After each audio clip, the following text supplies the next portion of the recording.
नमस्कार, AB star news देख रहे हैं आप और उत्तराखंड की खबरों के खास बुलेटिन हमारी देवभूमि लेकर हाजिर हूं मैं आपके साथ सोहन सिंह। उत्तराखंड में काफिल की दीवानगी अभी तक आम लोगों में ही देखने को मिलती थी, लेकिन अब प्रधानमंत्री नरेंद्र मोदी को भी काफिल खूब पसंद आए हैं।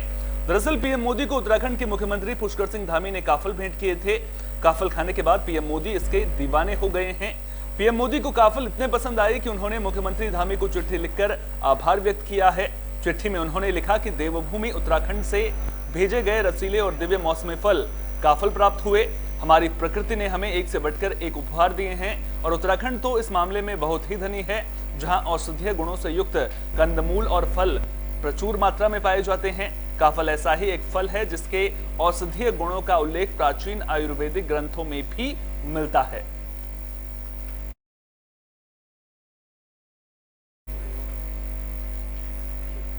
तो मॉनसून सीजन में जोरदार बारिश देखने को मिल रही है। पहाड़ों की रानी मसूरी में भी बादल जमकर बरसे हैं, जिससे जनजीवन अस्त व्यस्त हो गया है।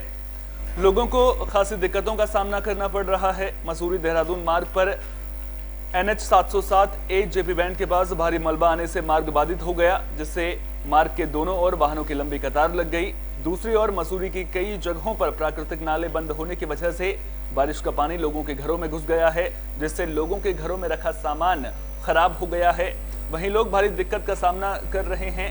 मसूरी लंढौर बुच्चड़ खाने क्षेत्र में मुख्य नाला बंद होने के कारण बारिश का पानी सड़क पर बहता हुआ लोगों के घरों तक घुसता हुआ नजर आया है। तेज बहाव होने के कारण लोगों को भारी नुकसान का सामना भी करना पड़ रहा है। तस्वीरें आप देख रहे हैं मसूरी की, ये तस्वीरें जहां पर जोरदार बारिश की वजह से जनजीवन अस्त व्यस्त नजर आ रहा है।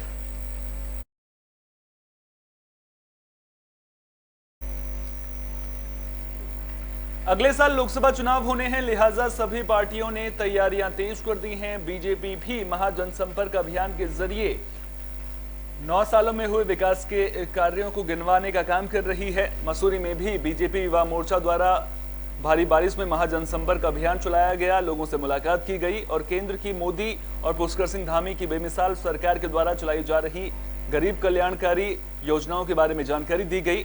इस मौके पर आयोजित कार्यक्रम में बतौर मुख्य अतिथि बीजेपी प्रदेश उपाध्यक्ष शैलेंद्र सिंह बिष्ट पहुंचे, जिनका कार्यकर्ताओं ने जोरदार स्वागत किया। बीजेपी प्रदेश उपाध्यक्ष शैलेंद्र सिंह बिष्ट ने लोगों को प्रधानमंत्री नरेंद्र मोदी के 9 साल की सरकार की जन कल्याणकारी योजनाओं के बारे में जानकारी दी। वहीं पुष्कर सिंह धामी की सरकार द्वारा प्रदेश में किए जा रहे विभिन्न योजनाओं के तहत किए जा रहे कामों के बारे में भी विस्तार से जानकारी दी गई।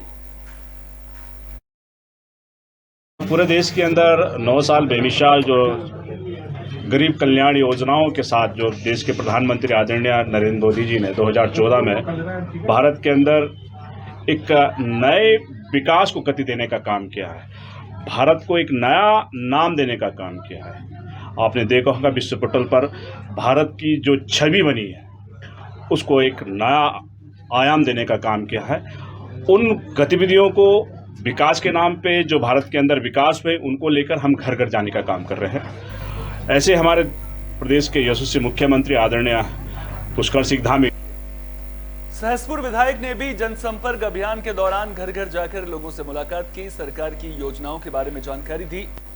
तो विधानसभा सहसपुर क्षेत्र की ग्राम पंचायत धर्मावला में सहसपुर विधायक सहदेव सिंह पुंडीर और बीजेपी कार्यकर्ताओं ने घर घर जनसंपर्क किया।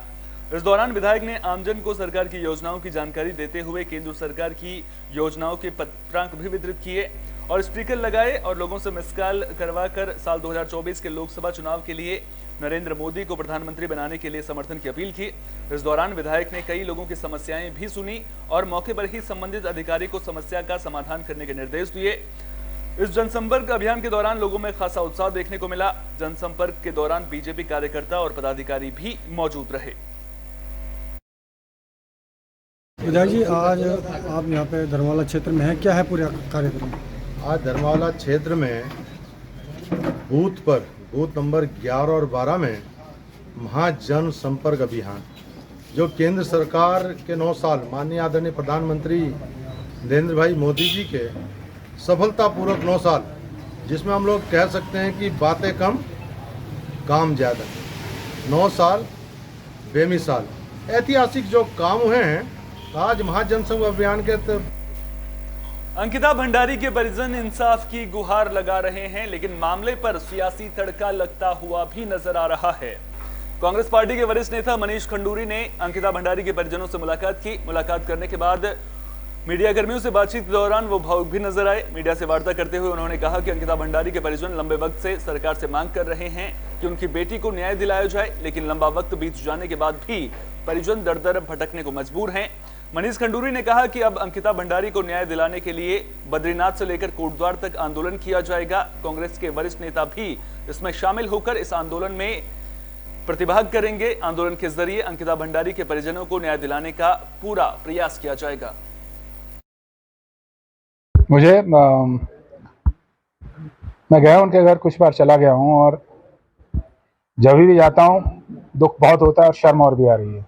शर्म इस बात की आती है कि उत्तराखंडी होने के नाते, पहाड़ी होने के नाते हम कुछ नहीं कर पा रहे हैं उसके लिए, उसके पिता के लिए। उस बेटी की जो चीख थी वो गूंज रही है, न्याय मांग रही है और हम कुछ कर नहीं पा रहे हैं। उनके पिताजी ने जो बयान दिया था, जो मुझे बताया, अगर मैं उसको विश्वास नहीं करता हूँ।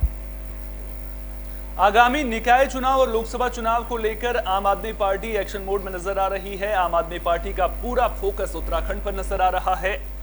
इसी कड़ी में आम आदमी पार्टी के उत्तराखंड प्रभारी वरिंदर कुमार गोयल और सह प्रभारी रोहित कुमार अल्मोड़ा दौरे पर रहे। वरिंदर सिंह ने कहा कि आम आदमी पार्टी आगामी लोकसभा और निकाय चुनाव मजबूती के साथ लड़ेगी। लोकसभा चुनावों में प्रदेश के 5 सीटों पर आम आदमी पार्टी अपना उम्मीदवार चुनावी मैदान में उतारेगी। इस दौरान उन्होंने बीजेपी सरकार पर भी जमकर निशाना साधा। उन्होंने कहा कि बीजेपी के राज में आज उत्तराखंड में शिक्षा, स्वास्थ्य, रोजगार का बुरा हाल है। लोगों को कोई सुविधा नहीं मिल पा रही है। वहीं यूसीसी को लेकर प्रदेश प्रभारी गोयल ने कहा कि आम आदमी पार्टी इस मुद्दे पर पहले ही अपना स्टैंड रख चुकी है। जो लोगों के हित में होगा, पार्टी उसके लिए संघर्ष करेगी। हमें जिम्मेदारी कोऑर्डिनेशन की दी गई है। हम सभी लोगों से मिल रहे हैं। सभी हमारे नेता लोग यहाँ बैठे हैं, पूरे उत्साह से काम कर रहे हैं और सभी पूरे उत्तराखंड में हमारा सेटअप बना हुआ है। हम पूरी जिम्मेदारी से हमारे सभी नेता लोग लग के हम पार्टी को आगे बढ़ाने का काम करेंगे और 2024 में 5 सीट हैं, 5 सीटों पे चुनाव लड़ेंगे। उससे पहले जो नगर पालिका के चुनाव आने वाले हैं वहाँ भी हमारी पार्टी पूरी जोश से हिस्सा लेगी। देखो, मेन तो मुद्दा यही रहता है। सावन का महीना शुरू हो चुका है और कांवड़िए जल लेने के लिए हरिद्वार पहुंच रहे हैं। ऐसे ही हरिद्वार पहुंचे एक कांवड़िए के लिए एसडीआरएफ का जवान देवदूत बन गया। हरिद्वार कांगड़ा पुल के पास डूबते कांवड़िए के लिए एसडीआरएफ जवान देवदूत बनकर सामने आया है। हरिद्वार में कांगड़ा पुल के पास एक कांवड़िया गंगा नदी के किनारे नहाते वक्त अचानक बेकाबू होकर नदी के तेज बहाव की चपेट में आकर डूबने लगा था। कांवड़िए को डूबता देखकर कांगड़ा पुल पर पहले से ही मौजूद एसडीआरएफ टीम के जवान आशुक अली ने डूबते युवक को देखकर तत्काल राफ्ट के जरिए युवक को सकुशल बाहर निकाला और उसके जिंदगी को बचाने का काम किया। कांवड़िया मानेश्वर हरियाणा का रहने वाला है, जो गंगा जल लेने के लिए हरिद्वार पहुंचा था।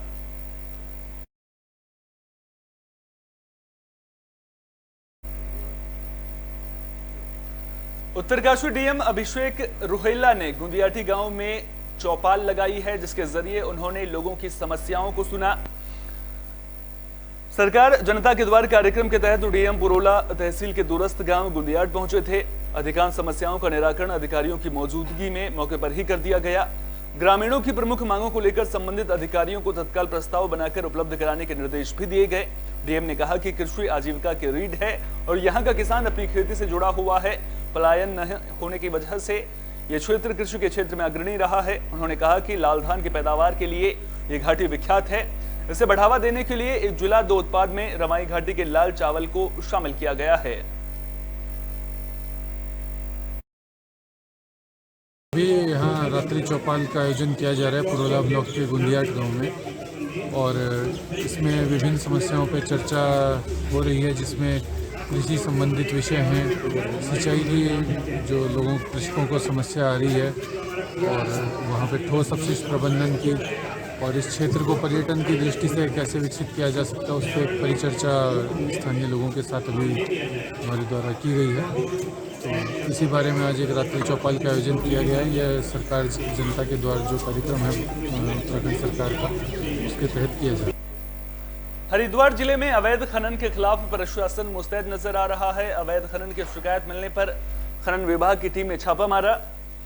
खनन अधिकारी की अगुवाई में कई जगहों पर सघन चेकिंग अभियान चलाया गया, जिसके बाद खनन कारोबारियों में हड़कंप मच गया। मौके पर खनन विभाग की टीम ने 2 हाईवा ट्रक उपखनिज आरबीएम से भरे पकड़े।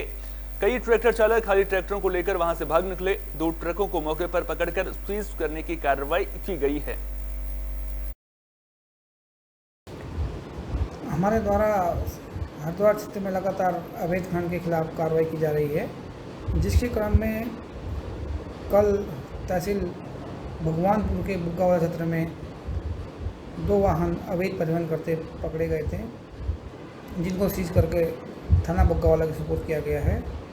उसके पश्चात हमारे द्वारा कल नाइट में 11 बजे के बाद रात को 2 बजे तक गश्त की गई है, जिसमें बिशनपुर, भोगपुर, धारीवाला क्षेत्र में लगातार औचक किया गया। रात के 1 बजे के आसपास बुलेटिन के आखिर में बात उत्तरकाशी की। दरअसल उत्तरकाशी से हादसे की खबर सामने आ रही है। एक कार खाई में गिर गई थी, जिसके बाद वहां पर रेस्क्यू ऑपरेशन चलाया गया है। तो धरासू पुल के सामने बड़ीथी से बनचोरा मार्ग पर एक गाड़ी दुर्घटनाग्रस्त होने की जानकारी मिली थी। एसडीआरएफ और धरासू पुलिस 108 एम्बुलेंस की टीम मौके पर रवाना हुई। जानकारी के मुताबिक गाड़ी करीब 400 से 500 मीटर गहरी खाई में गिर गई थी। एक घायल व्यक्ति को एम्बुलेंस के जरिए सीएचसी चुनियालीसौड़ में भर्ती किया गया है। गाड़ी में 3 लोगों के होने की जानकारी मिली है।